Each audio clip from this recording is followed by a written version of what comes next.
The physics behind wind turbines.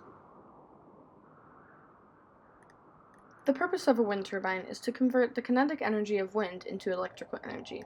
Energy conversion is common to all machines because they must obey the law of conservation of energy. Energy cannot be created or destroyed, but only changed from one form to another. Equations. Wind turbines use energy and power from the wind, using the kinetic energy equation and the power equation. We first show that for all wind turbines, wind power is proportional to wind speed cubed. Wind energy is the kinetic energy of the moving air. The kinetic energy of a mass, m, with a velocity v, is kinetic energy equals half of the mass times velocity squared. The air mass m can be determined from the air density p and the air volume v according to mass equals air density times air volume. Then, wind kinetic energy equals half of the air volume times air density times volume squared. Power is energy divided by time. We consider a small time change in t, in which the air particles travel a distance s equals v times t to flow through. We multiply the distance with the rotor area of the wind turbine, A, resulting in the volume of change in air volume equals rotor area times velocity times change in time, which drives the wind turbine for the small period of time. Then the wind power is given as wind power equals wind kinetic energy divided by the change in time equals change in air volume times air density times volume squared divided by 2 times the change in time equals air density times the rotor area times velocity cubed divided by 2. How wind turbines work. When there is an inflow of wind, the rotor and the blades are activated.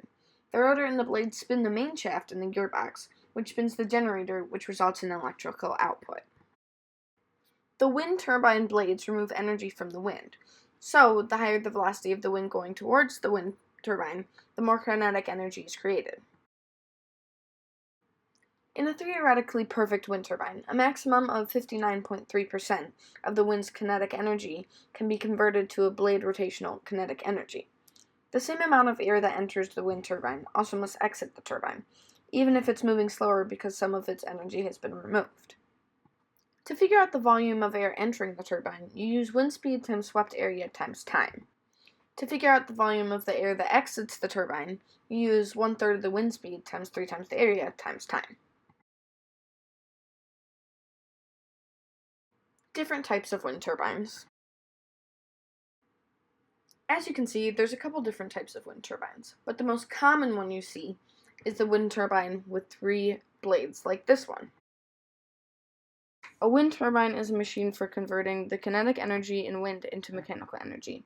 If the mechanical energy is used directly by machinery, such as a pump or grinding stones, the machine is usually called a windmill, like you see here.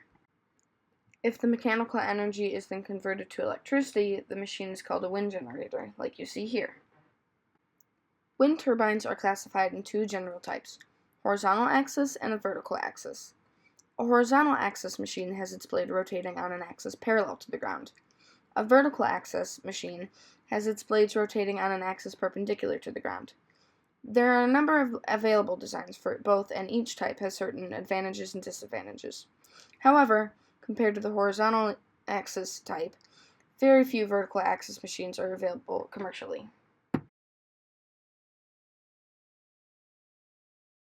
This is a video that I took that shows how anyone can harness wind energy. This is an office building that is using wind energy from the turbines as an external power source.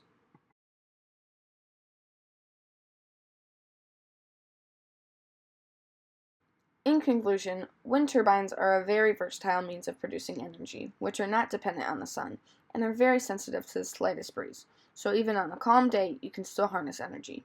Some people think that wind turbines really blow, but I think they are an excellent source of alternative energy that can be used in virtually any geographical location. Anyway.